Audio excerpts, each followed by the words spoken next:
Olá, pessoal. Todos bem? Hoje nós comentaremos 7 questões de direito processual civil que foram objeto de cobrança do 32º exame e que certamente servirão de base para os seus estudos nos próximos exames. Se você gostar do conteúdo, você já deixa aquele seu like, se inscreva no canal e ative o sininho para ser notificado das demais aulas que estão por vir. Eu vou deixar aqui embaixo na descrição do vídeo o link das demais disciplinas que foram comentadas referente ao 32º exame e outros exames, ok? Já são mais de 170 questões no nosso canal, comentadas gratuitamente aí para te ajudar a alcançar o objetivo, seja ele qual for, concurso ou exame de suficiência, ok? Um forte abraço, vamos lá!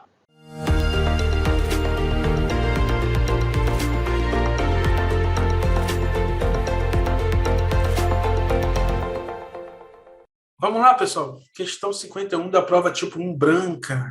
Patrícia aluga seu escritório profissional no edifício Law Office, tendo ajuizado ação em face de sua locadora, a fim de rever o valor do aluguel. Aberto o prazo para apresentação de réplica, ficou silente a parte autora. O juiz, ao examinar os autos para a prolação da sentença, verificou não ter constado o nome do patrono da autora da publicação do despacho para oferta de réplica. Entretanto, não foi determinada a repetição do ato e o pedido foi julgado procedente. Veja que o pedido foi julgado procedente, beneficiando assim a autora, ok? Sobre o processo em questão, assinale a afirmativa correta. Então, pessoal, questão que trata de nulidade, tá? E aí nós temos que ir no artigo 276 do CPC. Quando a lei prescrever determinada forma sob pena de nulidade, a declaração desta não pode ser requerida pela parte que lhe deu causa, ok? Artigo 282. Ao pronunciar a nulidade, o juiz declarará que atos são atingidos e ordenará as providências necessárias a fim de que sejam repetidos ou retificados. O ato não será repetido, nem sua falta será suprida quando não prejudicar a parte.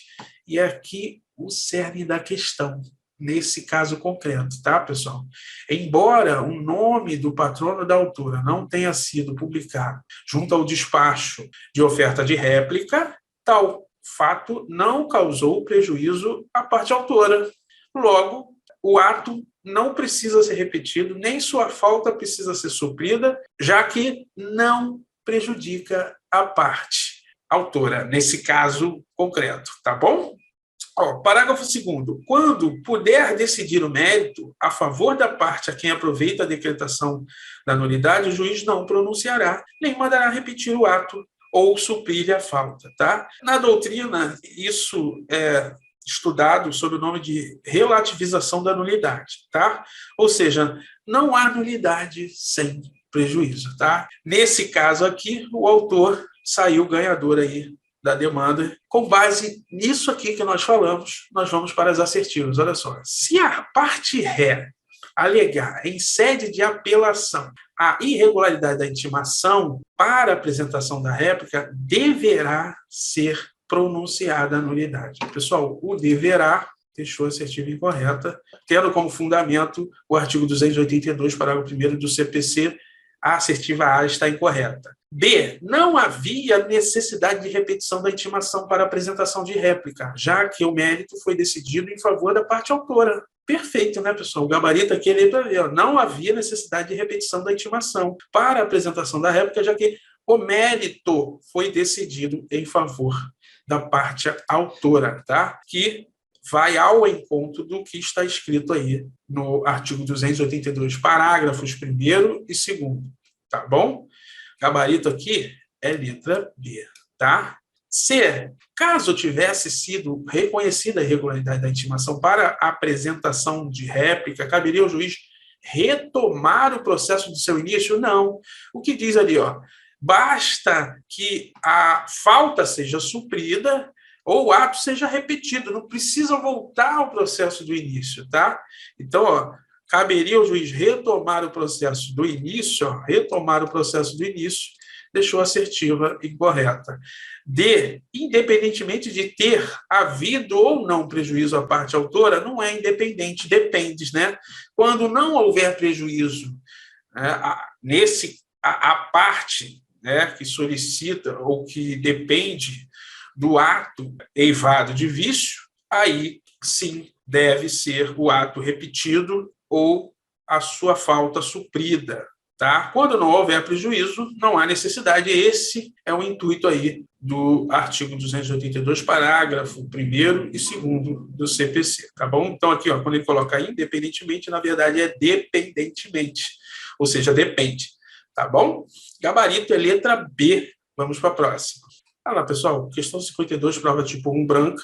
Guilherme, em 13 de março de 2019, ajuizou ação indenizatória contra Rodrigo, a qual tramita no juízo da 5ª Vara Civil da Comarca de Belo Horizonte, em autos físicos. Em contestação, Rodrigo defendeu preliminarmente a incompetência do Poder Judiciário, pois as partes teriam pactuado convenção de arbitragem no contrato que fundamentava a demanda movida por Guilherme. Rodrigo, no mérito de sua defesa, requeriu a improcedência do pedido indenizatório, uma vez que teria cumprido o contrato celebrado entre as partes.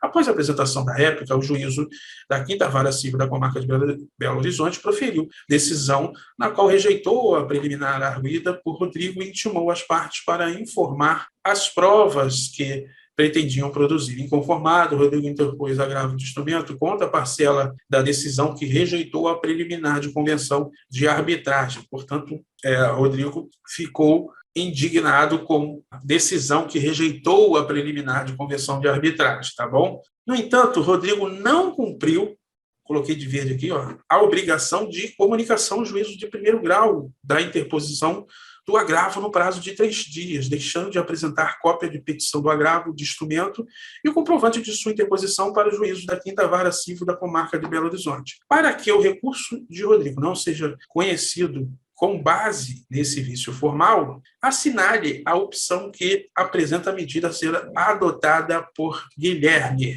Então, pessoal, a questão trata de agravo de instrumento, tá? Que tem a sua regulamentação a partir do artigo 1017. Mas vamos no 1018, olha só. O agravante poderá requerer a juntada aos autos do processo de cópia de petição do agravo de instrumento, do comprovante de sua interposição e da relação dos documentos que instruíram o recurso.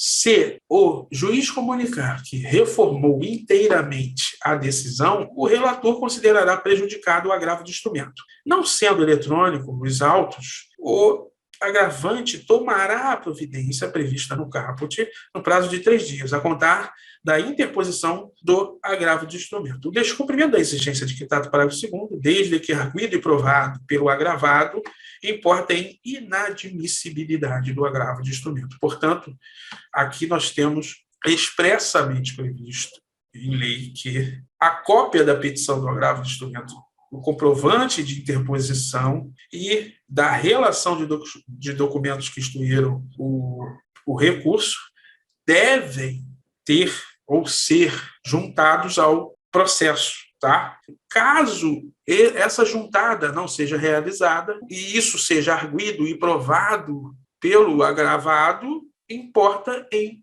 inadmissibilidade do agravo de instrumento, tá bom? Visto isso, nós podemos ir para as assertivas, tá? Olha só. Letra A. Ele não pode fazer nada. Ele, Guilherme, tá? Pois o vício formal é sanável, de ofício, pelo desembargador responsável por relatar o agravo de instrumento, o qual deve intimar Rodrigo para apresentar cópia da petição de agravo de instrumento e o comprovante de sua interposição. Veja bem, ele não pode fazer nada, deixou a assertiva incorreta. Tá? O não deixou a assertiva incorreta, que na verdade não é de ofício. Quem tem que arguir e provocar a inadmissibilidade do recurso é Guilherme, tá bom? Isso não é feito de ofício, ok? B. Ele poderá, em qualquer momento da tramitação do agravo de instrumento, apontar que Rodrigo descumpriu a exigência de comunicação ao primeiro grau. Na verdade, não é em qualquer momento. Aí o agravante tomará as providências. O parágrafo 2º do 1018 diz o seguinte, ó, não sendo eletrônicos autos, o agravante tomará a providência prevista no no caput, no prazo de 3 dias, a contar da interposição do agravo de instrumento. Portanto, ele deve fazê-lo no prazo de 3 dias, a contar da interposição do agravo de instrumento. Tá bom? Então, não é a qualquer momento. O a qualquer momento deixou a assertiva incorreta, já que a lei traz um prazo. Tá ok? C. Ele deverá, em suas contrarrações ao agravo de instrumento, apontar que Rodrigo descumpriu a exigência de comunicação em questão. Pois é, o descumprimento da exigência deve realmente vir apontado e arguído nas contrarrazões. Portanto, o gabarito aqui é letra C, tá bom? D. Ele não precisará fazer nada, pois esse vício formal é insanável. Ele não precisará fazer nada, deixou a assertiva incorreta, tá? O não deixou a assertiva incorreta e, pois esse vício é insanável, o vício ele é sanável, sim, se não houver a arguição em contrarrazões, esse vício é sanável pelo decurso do tempo, ok? Então, o vício é insanável, deixou a assertiva incorreta, tá? Estamos diante, então, de uma nulidade relativa, ok? Gabarito aqui é letra C. Vamos para a próxima. Olha lá, pessoal, questão 53, prova tipo 1, branca. O juízo da primeira vara de Fazenda Pública da comarca da capital do estado do Rio de Janeiro, em ação ajuizada por Jorge, servidor público, condenou o município do Rio de Janeiro ao pagamento de verbas remuneratórias atrasadas que não haviam sido pagas pelo ente municipal. Após o trânsito em julgado, Jorge deu início ao cumprimento de sentença no valor de 600 mil, tendo o município apresentado a impugnação no prazo de 25 dias úteis após a intimação, alegando haver excesso de execução de R$200 mil, na medida em que Jorge teria computado juros e correção monetária de forma equivocada ao calcular o valor exequendo. Diante da situação hipotética, assinale a afirmativa correta. Pessoal, questão que trata, então, do cumprimento de sentença, nós temos que começar a ler do artigo 535, a Fazenda Pública será intimada na pessoa de seu representante judicial por carga, remessa ou meio eletrônico para que, querendo no prazo de 30 dias e nos próprios autos impugnar a execução, podendo arguir a falta de nulidade de citação, a ilegitimidade da parte, inexequibilidade do título, excesso de execução, que é o que o caso concreto nos trouxe. Tá? Parágrafo 2º. Quando se alegar que o exequente, em excesso de execução, pleiteia a quantia superior à resultante do título, cumprirá a executada a declarar de imediato o valor que entende correto, sob pena de não conhecimento da arguição. A multa prevista no parágrafo 1º do artigo 523 não se aplica à Fazenda Pública. Artigo 523, parágrafo 1º. Não ocorrendo pagamento voluntário no prazo do caput, o débito será acrescido de multa de 10% e também de honorários de advogado de 10%. Então, esse parágrafo 1º do artigo 523 não se aplica à Fazenda Pública, ok, pessoal? Aqui, a exceção, já que nós estamos diante do erário, ok? Letra A, olha só, a impugnação do município do Rio de Janeiro só figura intempestiva, na medida em que o prazo previsto no Código de Processo Civil para a impugnação ao cumprimento de sentença é de 15 dias úteis. Pessoal, não é de 15 dias úteis, de acordo com o artigo 535, caput do CPC, o prazo para a Fazenda Pública é de 30 dias, tá, ok? Logo, se a figura intempestiva deixou a assertiva incorreta. B. O juiz, considerando que o município do Rio de Janeiro não efetuou o pagamento voluntário do crédito exequendo no prazo de 15 dias úteis após sua intimação, o prazo não é de 15 dias úteis, tá? Deverá aplicar multa de 10%? Não deverá aplicar multa de 10%. C. Jorge, tendo em vista que o município do Rio de Janeiro impugnou apenas parcialmente o crédito ao alegar excesso, poderá prosseguir com a execução da parte que não foi questionada, requerendo a expedição do respectivo precatório judicial da parcela em controvérsia. Perfeito, tá, pessoal? Gabarito letra C. D. O município de Rio de Janeiro, ao alegar excesso de execução, não precisará declarar de imediato em sua impugnação o valor que entende correto. Na verdade, ele deverá. Quando for alegado excesso de execução, ele deve declarar de imediato em sua impugnação o valor que entende correto da dívida, ok? Gabarito aqui é letra C. Olha lá, pessoal, em determinado mandato de segurança individual contra ato de um dos ministros de Estado, O Superior Tribunal de Justiça, em sua competência constitucional originária, denegou a segurança na primeira e única instância de jurisdição. Diante do julgamento desse caso concreto, assinale a opção que apresenta a hipótese de cabimento para o recurso ordinário constitucional dirigido ao STF. Para falar nisso, nós temos que ir no 1027 do CPC, que diz o seguinte: serão julgados em recurso ordinário, inciso 1º, pelo Supremo Tribunal Federal, os mandados de segurança, habeas data e os mandatos de junção decididos em única instância pelos tribunais superiores, quando denegatória a decisão. Então, quando for denegatória a decisão de mandados de segurança no âmbito do Superior Tribunal de Justiça, é competência originária do Supremo Tribunal Federal julgar mandado de segurança.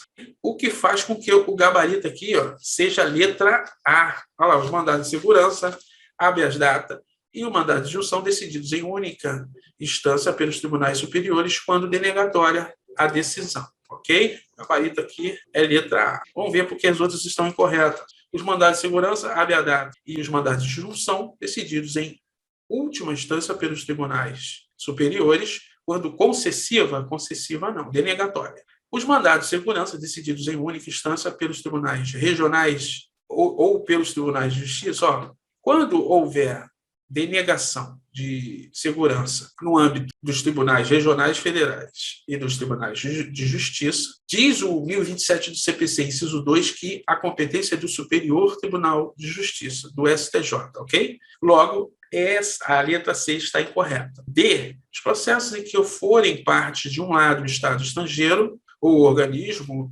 internacional e do outro município. Nesse caso aqui, diz o 1027 do CPC, inciso 2, a linha B, que a competência é do Superior Tribunal de Justiça e não do STJ, tá? Gabarito, e, portanto, confirmado, letra A. Vamos para a próxima. Pessoal, questão 55 foi anulada de ofício pela FGV, ok? Razão pela qual não vou comentar, porque a questão foi muito mal feita, tá? Muito mal feita mesmo, corre o risco de reforçarmos o erro da banca, tá? Questão, portanto, 55 da prova tipo 1 branca, anulada de ofício pela banca FGV. Vamos para a próxima.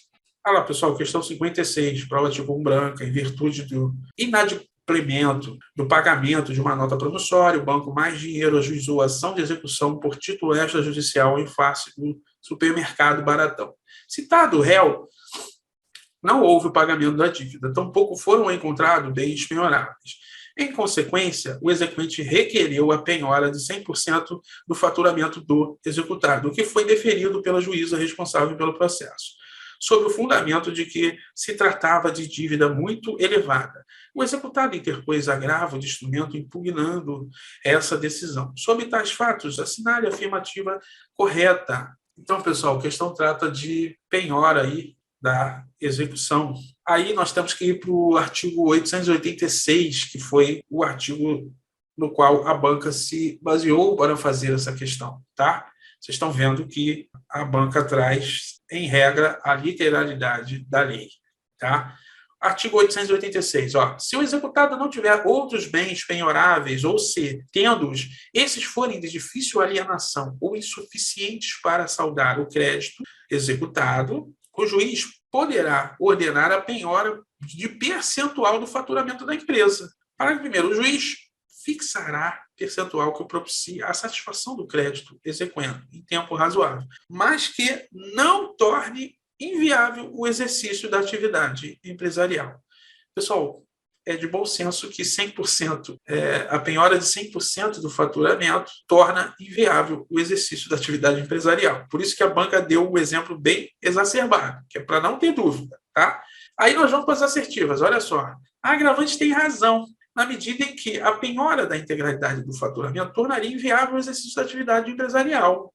Perfeito, né, pessoal? É de bom senso, talvez uma questão mais fácil aí do módulo, né? O gabarito aqui é letra A. A agravante tem total razão, tá? Letra B.